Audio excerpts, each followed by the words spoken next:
SNDP യോഗം general secretary Vellappally Natesan Padma Bhushan നൽകിയതിനെതിരെ ഹൈക്കോടതിയിൽ ഹർജി. ശ്രീനാരായണ ധർമ്മ പ്രബോധന സംരക്ഷണ സമിതിയാണ് ഹർജി നൽകിയത്. ഹർജി 2 ആഴ്ചയ്ക്ക് ശേഷം പരിഗണിക്കും. വിഷ്ണു സുരേഷ് തന്നെയാണ് ഈ വാർത്തയുടെയും വിശദാംശങ്ങളുമായി നമ്മളോടൊപ്പം ഉള്ളത്. വിഷ്ണു, എന്താണ് ഈ ഹർജിയിൽ പറയുന്നത്?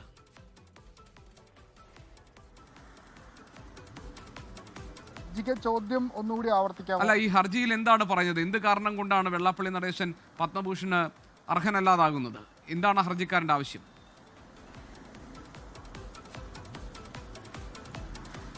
വെള്ളാപ്പള്ളി നടേശനെതിരെ ഈ ഹർജി നേരത്തെ നൽകുമെന്ന് ഈ സംരക്ഷണ വേദി പറഞ്ഞതാണ്. അതായത് ക്രിമിനൽ കേസുകളിലടക്കം പ്രതിയാണ് വെള്ളാപ്പള്ളി നടേശൻ. അതുകൊണ്ട് തന്നെ ഈ പത്മഭൂഷൺ നൽകുന്ന ഘട്ടത്തിൽ കേന്ദ്ര സർക്കാർ അദ്ദേഹത്തിന്റെ ക്രിമിനൽ പശ്ചാത്തലം പരിശോധിച്ചില്ല.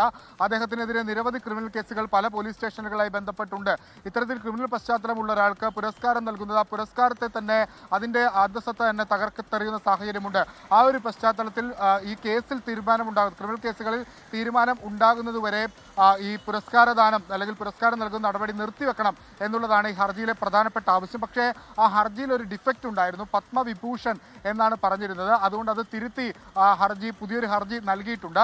നിലവിൽ 2 ആഴ്ചയ്ക്ക് ശേഷം ഹർജി പരിഗണിക്കും. കേന്ദ്ര സർക്കാരിനോട് ഹൈക്കോടതി ചീഫ് ജസ്റ്റിസിന്റെ ബെഞ്ച് വിശദീകരണം തേടിയിട്ടുണ്ട് ഹർജിയിൽ. ശരി, വിഷ്ണു സുരേഷ് ആണ് വിവരങ്ങളുമായി നമ്മളോടൊപ്പം ചേർന്നത് കൊച്ചിയിൽ നിന്ന്. ലോകത്തെവിടെയായാലും ഏത് സമയത്തും 24 വാർത്തകളും ഓഗ്മെന്റഡ് റിയാലിറ്റി പാക്കേജുകളും എക്സ്പ്ലെയിനറുകളും വിശദമായി കാണാൻ ഞങ്ങളുടെ യൂട്യൂബ് ചാനൽ നിങ്ങൾക്ക് സബ്സ്ക്രൈബ് ചെയ്യാം.